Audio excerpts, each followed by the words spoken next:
ইফতারির সময় মানুষ এমন কিছু ভুল করে যে ভুলগুলোর জন্য মানুষের রোজার বরকত নষ্ট হয়ে যায়, রোজার ফজিলত নষ্ট হয়ে যায়, রোজার মাহাত্ম্য, রোজার সিগনিফিকেন্স আমরা হারিয়ে ফেলি। আমি রিসার্চ করে পেয়েছি, মানুষ যখন ইফতারি করে 5টা ভুল এমন করে যে ভুলের জন্য মানুষের রোজার ফজিলত, সওয়াব, মাহাত্ম্য, সিগনিফিকেন্স নষ্ট হয়ে যায়। আমরা 5টা শুনবো যাতে করে আমাদের কারো এই ভুল না হয়। রাজি আছেন তো সবাই ইনশাআল্লাহ? 1 নাম্বার, রমজান মাসে অনেকে দেখবেন ইফতারি খেতে বসে একটা ভুল সবাই করে, বেশিরভাগ মানুষ দেখবেন মোবাইল ফোন নিয়ে রেডিওর আজান কখন হবে তারা রেডিওর আজানের অপেক্ষায় থাকে। এটা ভুল ধারণা, মাথায় রাখবেন। হাদিসে এসেছে, নবী করিম সাল্লাল্লাহু আলাইহি ওয়াসাল্লাম বলেছেন, যখনই ইফতারির সময় হবে তোমরা তোমাদের ইফতারিকে গ্রহণ করো, আজানের জন্য অথবা অন্য কিছুর জন্য অপেক্ষা করবা না। দেখেন, আপনি যখন রেডিওর আজানের অপেক্ষা করেন, মাথায় রাখবেন, মনে করেন যে রেডিওর আজান হচ্ছে 6টা 5-এ। দেখা যাক আমার শ্রোতা অ্যাক্টিভ আছে কিনা। রেডিওর আজান 6টা কততে? এত আস্তে তো রংপুরের মানুষ কথা কয় না। 6টা, আর আপনার ইফতারির টাইম হলো জেলার 6টার সময়। এখন 6টার সময় ইফতারির টাইম হয়ে গিয়েছে, and you are waiting for the azan of radio. রেডিওর আজান দিলে আপনি ইফতারি খাবেন। তাহলে আপনি যদি রেডিওর আজান অপেক্ষা করেন, আপনার ইফতারি 5 মিনিট পিছিয়ে গেল। তাহলে আপনি নবীর সুন্নাহ অনুযায়ী টাইমকে মেইনটেইন করতে পারলেন।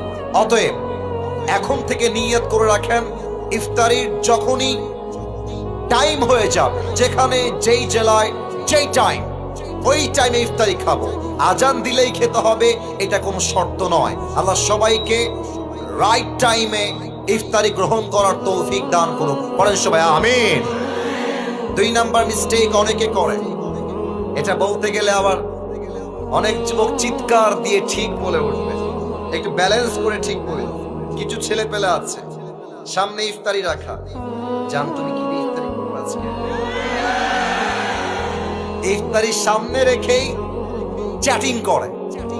তো ছেলে রাখে, আমি তো আজকে বেগুনি করেছি, তুমি কি বেগুনি খাবার? জান তোমাকে দিয়ে আসবো। সব কনফার্ম জান্নাতি টাইপের মেসেজ তারা সেন্ড করে। এবং অনেক মুরব্বীকেও আমি দেখেছি ইফতারি সামনে রেখে আউল ফাউল কিচ্ছা কালাপ গল্প করে না। ইফতারির খাবার সামনে রেখে this is the right time to make সাপ্লিকেশন। আল্লাহর হাবিব বলেছেন, ইফতারি সামনে রেখে যেই বান্দা আল্লাহর কাছে দোয়া করে, আল্লাহ বান্দার দোয়াকে সঙ্গে সঙ্গেই কবুল করে নেয়। সুবহানাল্লাহ পড়ে। অতএব ইফতারি সামনে রেখে don't talk with your girlfriend, don't use the TikTok, don't use your YouTube. কোনো কিছু ইউজ হবে না, কোথাও টাইম ওয়েস্ট হবে না। ইফতারি সামনে রেখে অনলি দোয়া is allowed and nothing is allowed. ঠিক কিনা বলেন? ইফতারি সামনে রেখে আমি সবার থেকে জানতে চাই, আমরা সবাই হাত তুলে কি করব? একটু জোরে বলেন, ইফতারির সামনে আমরা হাত তুলে কি করব?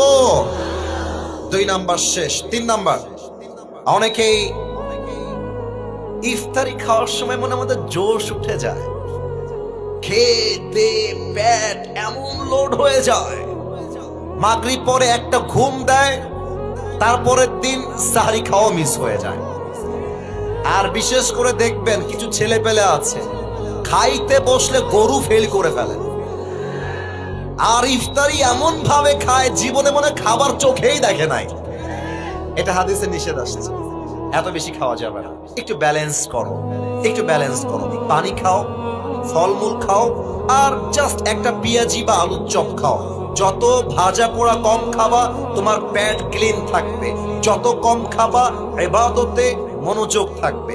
যত কম খাবা, শরীরটা, ফিটনেসটা ভালো থাকবে। অতএব ইফতারি আসলেই আবেগ দিয়ে নয়, বিবেক দিয়ে ইফতারি খাওয়া লাগবে। ঠিক কিনা বলেন? আচ্ছা, বেশি খেলে ক্ষতি কি হয় খেয়াল করেন। খুব খেয়েছেন, আর যখন উঠবেন দেখবেন যে আর উঠতেছে না, গা লেগে গেছে মাটির সাথে, তখন কি মনে হবে যে মাগরিবটা আজকে মসজিদে যাব না, বাসায় পড়ে নেই।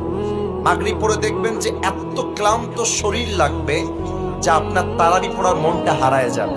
বিধায় ইফতারি হবে সীমিত, ইবাদত হবে বেশি বেশি, ঠিক কিনা বলেন? 3 নাম্বার শেষ, বাকি আছে আর মাত্র 2টা। 4 নাম্বার, এটা বড় মারাত্মক জিনিস, খুব খুব খেয়াল করবেন। অনেকেই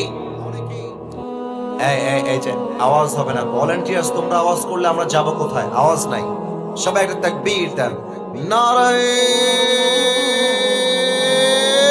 তাকবীর। আচ্ছা, আমার কথা কি বোঝা যায়? আমার কথা বুঝতে বা ভাষা বুঝতে কোনো সমস্যা আপনাদের হচ্ছে না তো? আচ্ছা, 4 নাম্বারটা খুব খেয়াল করবেন।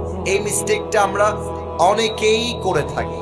অনেকেই দেখবেন ইফতারি সামনে রেখে সবার আগে পেঁয়াজি মুখে দেয়, সবার আগে আলুর চপ মুখে দেয়, মানে যার যেটা পছন্দ। অনেকে দেখবেন যে পানি এমনে হাতে নিয়ে এভাবে থাকে, শালা আজান খালি দিকে আছে, খায় সবার করে ফেলবে একেবারে। আজান দেওয়ার সাথে সাথে পানি এমন খাওয়া খায়, অন্য কোনো কিছু আর খাইতে পারে না। না, এটা নিয়ম না। ইফতারের নিয়ম হচ্ছে, সুন্নাহ নিয়ম হচ্ছে, প্রথম খাবারটাই হবে খেজুর দিয়ে। সুবহানাল্লাহ পড়বেন না আপনারা সবাই? তাহলে আমার সঙ্গে উত্তর দেন, ইফতারির প্রথম খাবার আমরা শুরু করব পেঁয়াজি দিয়ে, আলুর চপ দিয়ে, না খেজুর দিয়ে?